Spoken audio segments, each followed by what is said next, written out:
Hello today. Today we are going to discuss common sense issues.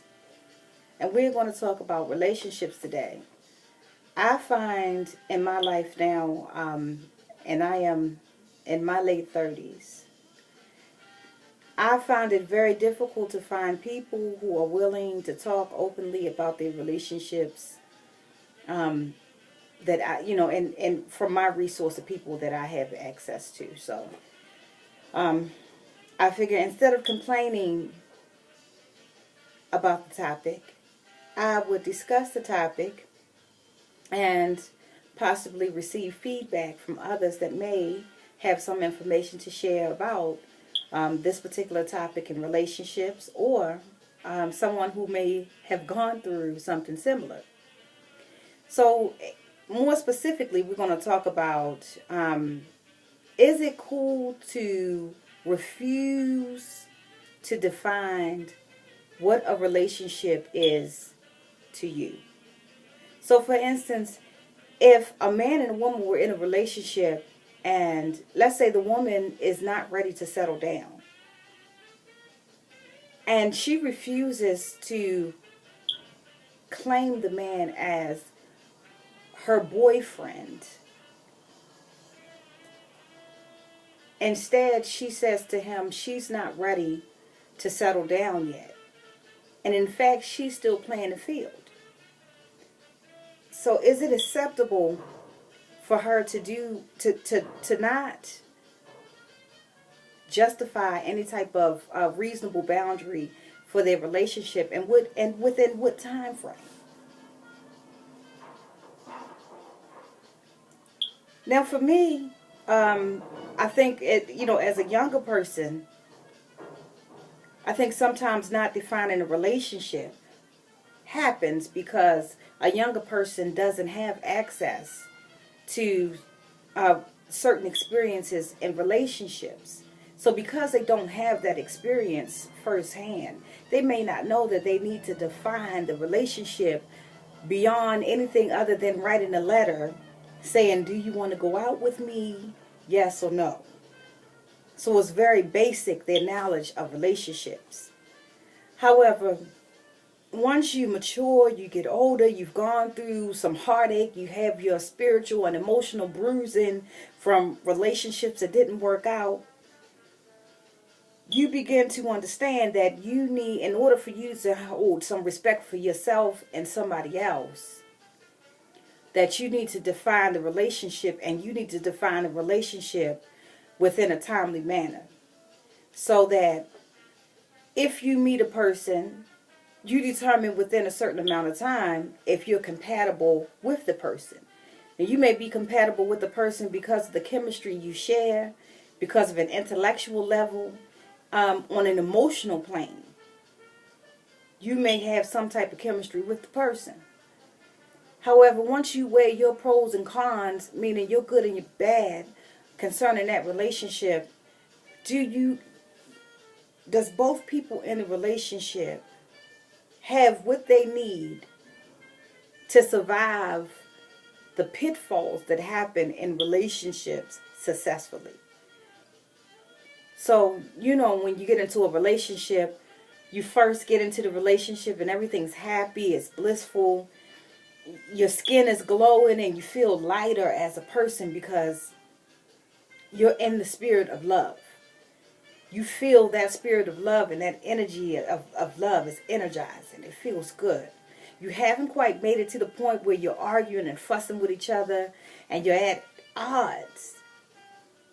You have to, you're not at that point yet when you first get in a relationship where you have all of these responsibilities and your relationship goes from maybe it's serious, maybe it's not, to definitely it's serious. And now that it's serious, I have to be able to trust you with my life.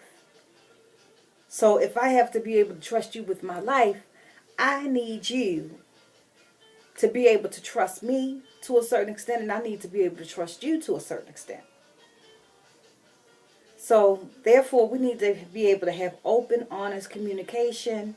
We need to know how to problem solve in a timely manner. We need to know what's important to us in our relationship as far as our priorities are concerned. Or is it spirituality first? Family next? Is it job? Is it making sure you have proper insurance? Um, is safety right up there at the top of your list of priorities in order to be with a person? So, all of those things come into aspect, and also not just the person you're dating, but their family as well. Because the person, most times you're in part of the family. Your family kind of, they kind of have a gist of who you are as far as within your family and where you fit in your family. However, when you're joining another family, it's kind of like you don't know what to expect and what type of personalities that they have in their family, how they'll judge you, and that type of stuff. And talking openly with your partner can help to alleviate the frustration and the awkwardness of meeting a family for the first time who may be overly judgmental or may come off as being overly judgmental. Because some families like to joke with each other a lot. And if a person is just coming into a relationship and meeting someone's family, they may not know that the person is joking with them and just having fun, but they might take it serious and figuring that the people don't know them well yet. So anyway, once you get into a relationship, if you get into a relationship and you've already had children with another person and you've decided to move on to another relationship, how do you set respectful boundaries with your children's other parent?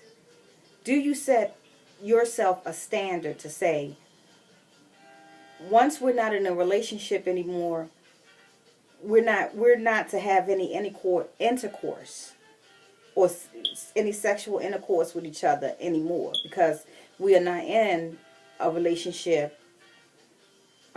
together other than co-parenting the children or the child?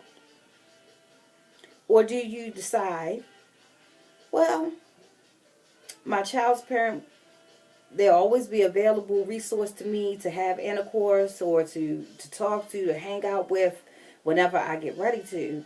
And I don't see anything wrong with that because we have children together and we've already been together in a sexual way. Now, that subject can really complicate a relationship, and not to mention if you're in a relationship at the time that you decide to join back with your kid's other parent, it can complicate the relationship so much. There's a loss of bond and a loss of trust that rarely is repaired in quite the same way. So it's really important to state boundaries and understand what's important within your relationship that you're building. What type of consequences you'll have within your relationship if something like this happens. After, beyond talking about something like that happening, what type of strengthening would need to be in place if one of the people who are involved as a couple decided they didn't possess willpower enough to stop from dating their ex. They just didn't have the willpower or the strength. So they, as a couple, then do you then decide that what types of strengthening you need? And is it a spiritual strengthening?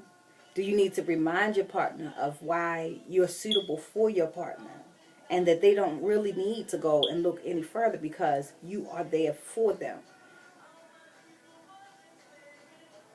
And so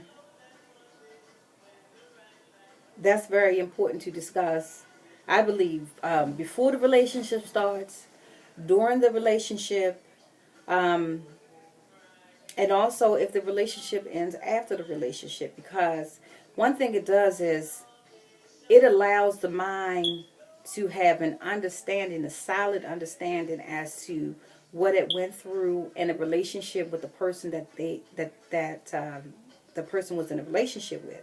It also allows the people involved in a relationship to go through a healing and a mending portion through grieving the loss of a relationship if they're going to end the relationship, which could grow respect between the parties involved, and therefore that once you end a relationship, you don't just have to end relationship as enemies, but there is also a space of time when you can end a relationship and you can be respectful and responsible adults about how you end a relationship. And just because the person's hurt you at the time, you can have a higher understanding and enlightenment to understand that the person might have been wounded and hurt themselves and living in a vicious cycle of abuse or lack of knowledge over and over and over again. So perhaps you both did not have what you needed at the time, either knowledge, the emotions to share, the spirit enough, a mature spirit to share, to be able to work together to get through your issues. So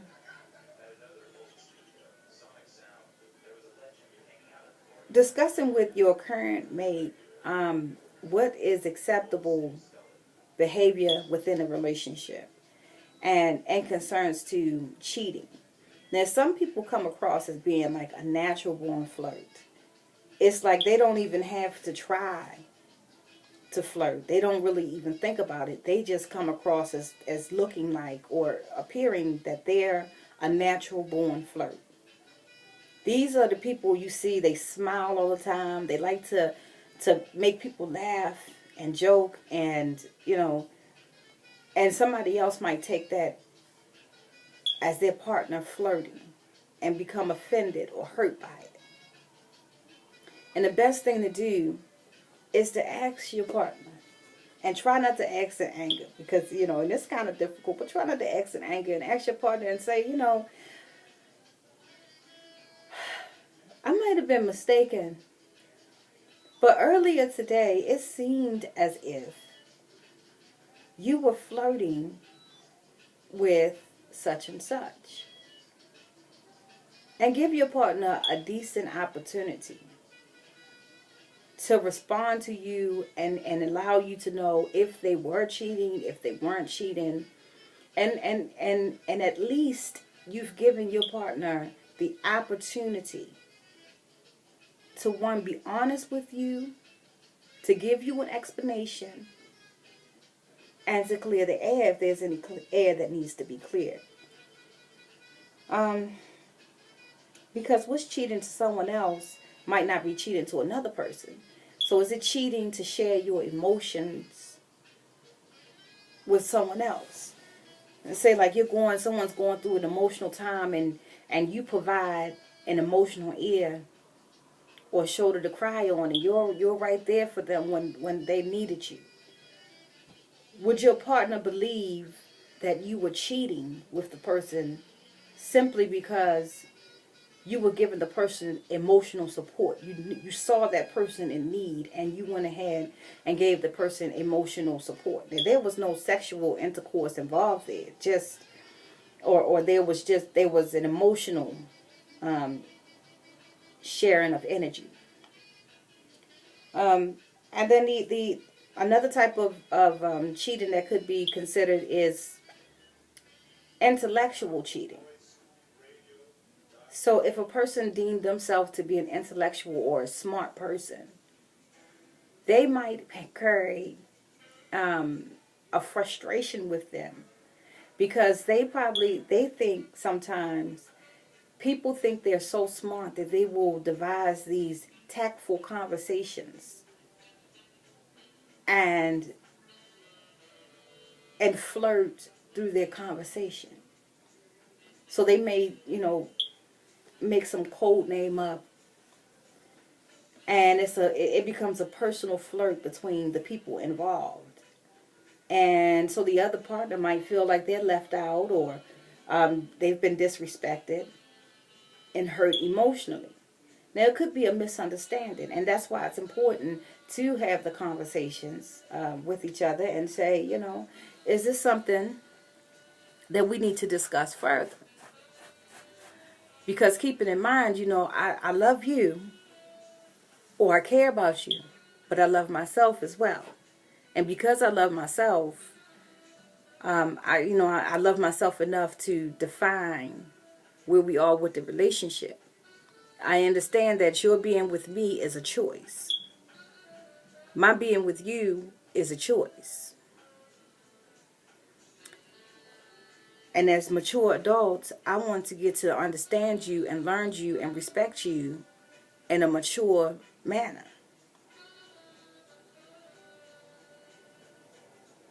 So, spending time with someone else of the same sex. And a lot of couples have a problem with this because some men refuse to allow their women to have any type of male friends at all.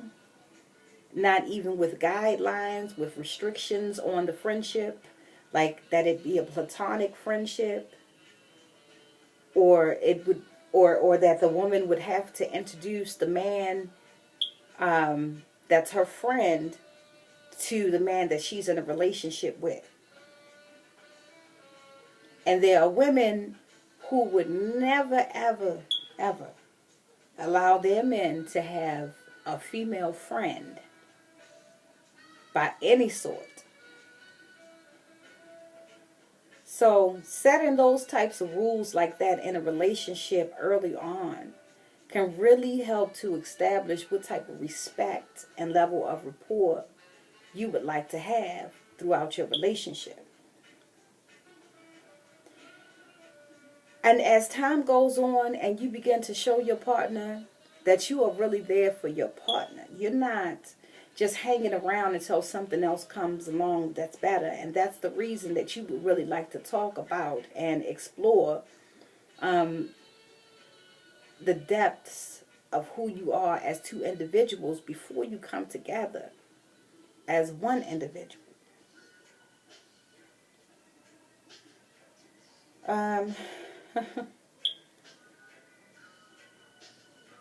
So, how does a couple discuss how their relationship terms affect the children involved? For me, I believe that the parents or the adults raising the children should be open and honest according to the understanding and the age of the children they're speaking to. So if, for instance, a child is old enough to speak and ask questions, and the adults are putting together a blended family, which means that one of the parents is not the biological parent, then I think that the child should have as much information just about as the parent as far as this new person that's becoming a part of their lives. And the child's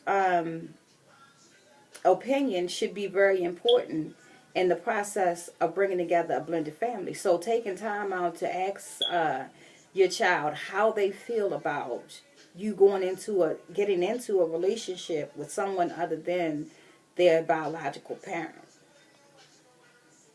What would they think about, how would they feel if you were to marry at this stage in your life? But just, and giving them the opportunity to have some type of feedback and opinion and what's occurring in their life. So, speaking openly with the children to say that our lives are going to change in some ways.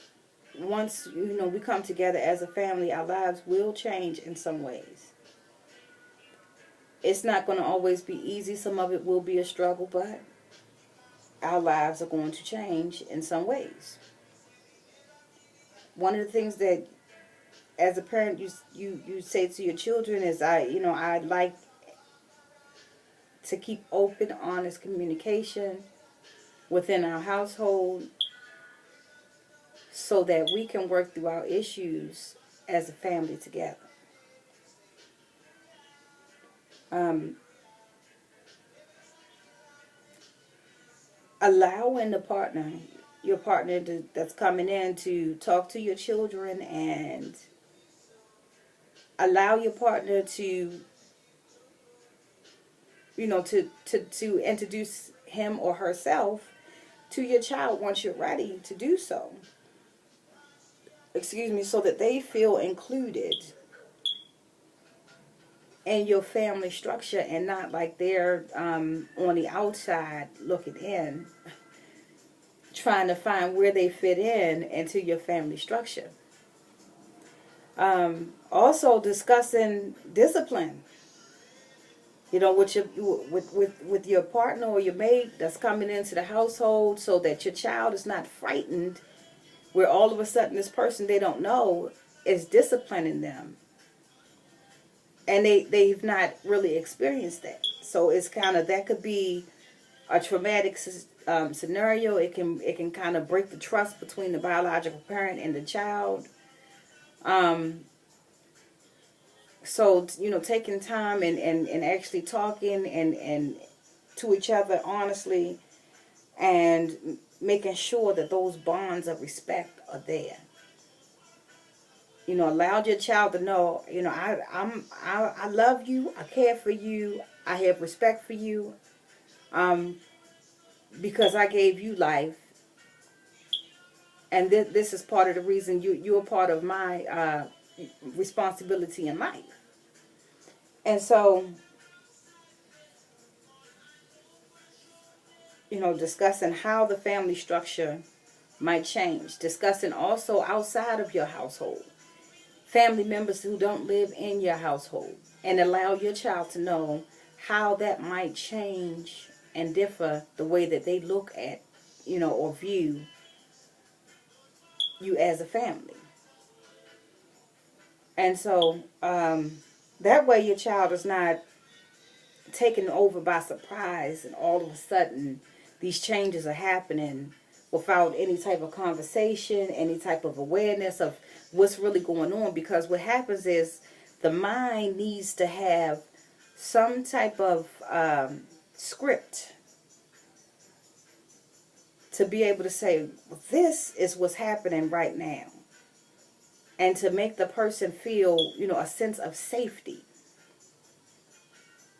And so, for instance, if the parent moves someone into the household and doesn't tell the child that the person is going to move into the household, the child might think to themselves, oh my goodness, who is this person who just moved in here? I don't know this person from Adam Eve. My parent didn't say anything to me. They just moved the person in the house. So who is this? Now, not to dump all of the garbage and the baggage on the parent, because sometimes parents feel like there's a need and they're going to supply the need, and so in that aspect they're doing what they need to do to get the job done. Some parents don't understand that, children they might not like the whole scenario and the situation at the time, and they are resilient, but they do deserve an explanation. And that helps to stop from, something else, their minds taking over, filling in the blank spots in their minds where there wasn't any conversation taking place. So another portion of that would be spirituality, and to have spirituality in your life and be spiritually grounded. It's nothing better than feeling open and free to discuss your scenario and your situation and your relationship in life with a person who is open and honest and direct. And they aren't out to trash your name and your reputation. They aren't out to destroy the light that resides within you if you make one bad decision in life, but they have an enlightened understanding that life is a learning experience. And this is what we're here for. We are all learning. So to expect a person to be completely perfect and make no mistakes at all is really placing false expectations upon a person. And it really cheats a person out of becoming fully who they are supposed to become in life.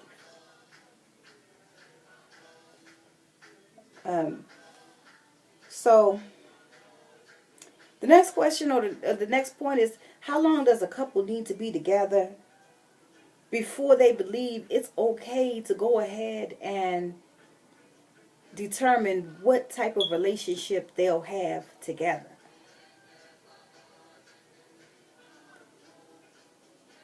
Is it a few months together, 6 months, 1 year? I mean, when we think about, life in terms of real time, we think about time passes by so fast. Before we know it, a whole entire year has gone by. And for instance, if you remember, if you're old enough, you were born in or you were alive in the 80s. If you're old enough to have been alive in the 80s, then today you have lived a span of 20 years, at least 20 years. And I'm sure in the 80s, you probably had no concept of how your life would be 20 years down the line. Now that 20 years has gone by, you can look back at the 80s and say 20 years kind of breezed by. And I can't say the whole 20 years I felt like I had my hands firmly on the steering wheel of life, my seatbelt buckled, and my foot prepared to hit the brake or the gas when necessary, when driving the car of life. So grabbing a hold of those people who have life experience and skill, and they are able and open enough to share that with someone else, is such a glorifying reward, because if you can take that lesson and build from the lesson that person learned, maybe even through living a hard life, then you can build from that. That becomes a seed, that knowledge, that you can then pass that seed of knowledge on to somebody else. And that's what it's about. It's about, learning from each other and teaching each other to empower what is weakened. Sometimes we lose sight of that because we get wrapped up in the rat race and living life fast and competing and trying to produce big numbers and large amounts of progress.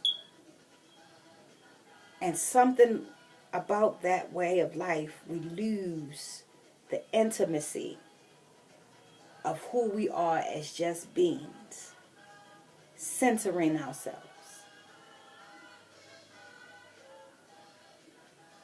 So, determining what type of relationship you'll have with a person is very important. Are you acquaintances with a person? Are you friends with a person? Are you in a relationship with a person? Do you see yourself marrying the person? Is the person closer to a soulmate to you?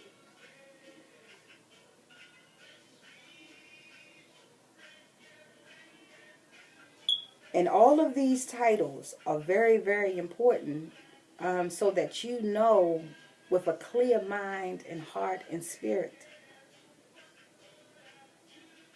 how this person will fit in the space of your life.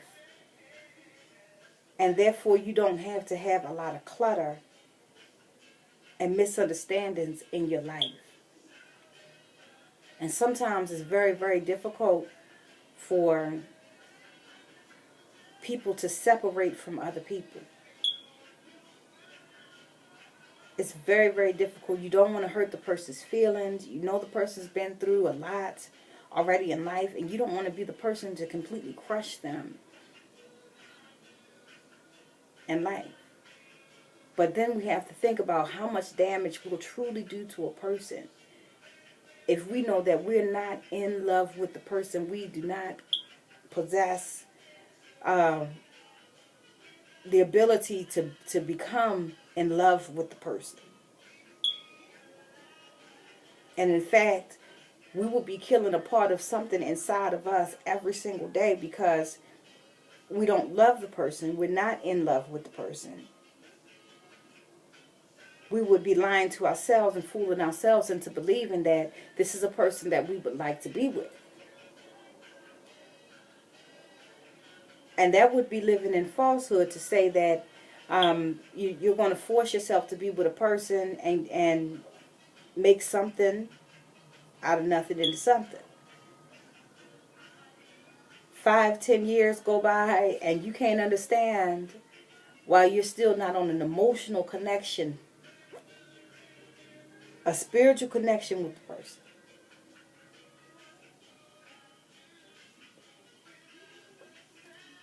So, another thing we do in relationships and in the terms of boundaries of relationships is comparing the relationship we're in to a relationship we've been in or a relationship we've seen somebody else in. This can become one of the most disrespectful times. And it, there's a time and a place, to think about your relationships and stuff that you've been in and in terms of how far you've grown or who you've become since that relationship. So determining and defining who you become as a person is very important in life. However, if you become the type of person who is constantly, you're in a relationship right now with a person who is constantly working on your life and their lives, trying to establish a strong foundation with you, and you're constantly comparing that person to somebody else you've been with, and then the person you're with never quite measures up, and especially when you're angry, then you just robbed yourself and the person you're in a relationship with, especially if you're not communicating what you're experiencing and going through with the person. So just, sitting down and saying, you know what? I think I'm going through bouts of confusion right now about the relationship, and temptation is constantly coming after me. And so, and either it's, spiritually, physically, intellectually, or emotionally. And you can say something like, I don't know why, but for the past few weeks, I've been having these thoughts about relationships that I've been in before. And I don't know if it's just because the relationship ended kind of abruptly and we were not able to say what we needed to say to each other to finalize the relationship being over, and somehow that left doors open from the past, and just to say that there would be an opportunity for that to blossom and happen again without mutually speaking to each other in a respectful way about what our expectations are and were.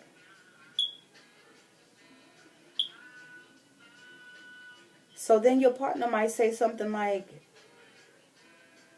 I respect you for coming to me and allowing me to know what you're experiencing and going through. And I appreciate the fact that you shared this information with me instead of hiding it from me. Because therefore you gave me enough respect and honor to allow me to know that this is one of your struggles that you're going through. And now as a person, I can support you through your time of need because you shared that with me. Honestly.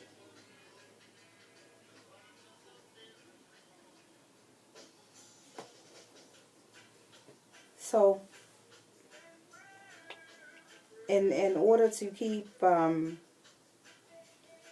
certain type of, what someone would say, karma balance and your relationship within your relationship, it's important to have even the tough conversations in a timely manner. Now, for instance, if you're just getting in a relationship and your relationship is early on, you don't even, you're not even sure if you're going to be together next year. That's how new your relationship is. You might not want to get into the deep conversations, that quickly, because you two have not defined whether or not you're going to be together for any length of time anyway. Now, if you've been together for a little length of time, say like, 1, 2 years, something like that, and you two are deciding together that you're going to be together for a length of time, and in fact, you're not just defining your relationship, but you're building your relationship in order to go the distance, so that this will be your life partner. It's time to have some serious conversations, and it's time to then, your expectation level then goes up, because if you're going to be a partner for life, the expectation is different. You're expected to bring your A game to the table. You don't, you have to come in an honest manner. If we're talking about $3 missing out of the bank account, baby, I could laugh about $3 missing out of the bank account if, you forgot to talk about the purchase that you made. But if the $3 is missing out of the checking account because you wanted to test me to see if I was on my A game and I was serious about my money or not, so that you could come and take my money, then yes, we would have a problem. And that type of stuff is what needs to be discussed on a regular basis. Now, another thing is, how your mate will treat your family and how your family will treat your mate. Because some people seem to believe that, their mate is supposed to submit to their family every single time. Like, the respectful thing to do is just to continue to allow your family to walk over top of your mate and disrespect your mate. And that's going to do nothing but cause a bunch of drama and problems within your household under your roof.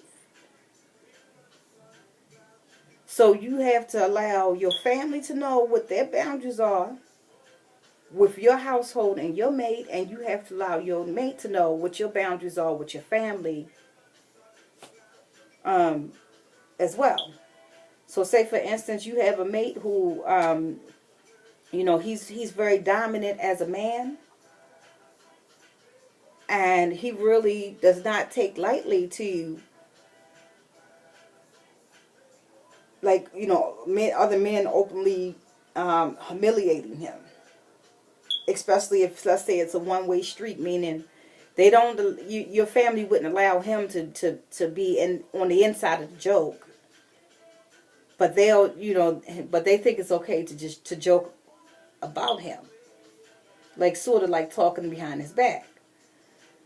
And you have to allow your family to know, this person is here in my life for me. And that's the first point of the understanding. So You know, you have to kind of remind your family, I was respectful with the person that you choose to be with in life. And I expect nothing less for the relationship and the person I expect to be with in life.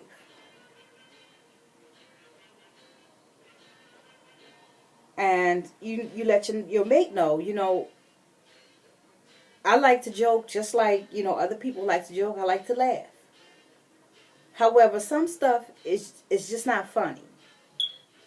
So if you think it's funny to, like, you know, disrespect my mother and dishonor my mother because you don't agree with some of the techniques she used when I was growing up, you know, I would have a problem with that. Because I might not approach your mother in quite the same way. And if my brother asks you, you know, if my brother invited my man to go to a strip club with him, you know, would I think that that was okay? Would I say, you know, oh, that's okay. He's with my brother. My brother wouldn't possibly allow my man to cheat with another woman when he's there, even though if they, you know, they're going to a strip club or something like that. And that's why it's important to set those boundaries and say what's acceptable for you and what's not acceptable for you. So if you know you're to a certain point in your life, and you know why would you need to go to a strip club, or is this the type of energy that you like, or you know what type of lifestyle will you be living? You know, and allowing your siblings to know if you have a sibling who might hang out with your mate, you know, instead of keeping away from each other altogether because you figure one will be a bad influence on the other. Have those discussions with each other. You know, why allow so much time to go by? Tell your sibling, you know what? I don't mean to disrespect you, but I love my partner. I love the person I'm with in life. I love myself. And, you know, and I know sometimes certain things happen in life. But for you, you know, for you to go spend time with my mate away from me, you need to know that there needs to be some guidelines and rules that go along with that. Because when you think about mine, you think about my lifestyle, and you think about my children and my future, I want you to think about how you would want your future to be.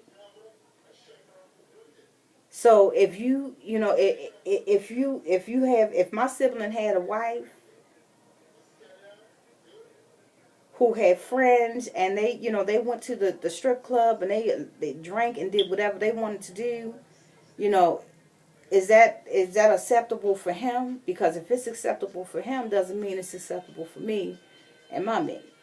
So having those honest conversations, and not just having an honest conversation, but being able to allow someone to set boundaries with you according to their life and what they want for their life and their image and how they carry themselves. It's very, very important. You know, it's only fair. So if my brother was to come to me and say, you know, I don't mind you hanging out with my wife from time to time, but some of the activities you do in life, I don't approve of. And I really don't want my wife taking on those types of activities. I could handle that in one or two ways. I could say either, you know, take offense to it and say, you know what, how dare you come to me as if I'm going to, you know, mislead your wife. And your wife's not a grown woman capable of making decisions for herself. Or I can go about that and say, you know what, I thank you for having the courage and the honor and respect for yourself and your family to come to me and discuss that with me. So at least that thought is now put in my mind. And I'm now conscious of how you would like my relationship with your wife to be. Instead of allowing a person's mind to have to fill that in. So these are just some topics and subjects that, you know, some people don't actually make it to talking about in relationships. And something that laid on my heart and my spirit this morning to share. And so Therefore, I said, there's nothing else left to do but go ahead and share it with you. If you have any comments, any bit of information or stories that, that are relevant to this topic, please feel free to hit the like button, to comment, or send me a video. Anyway, as always, take care of yourself. Have a blessed day.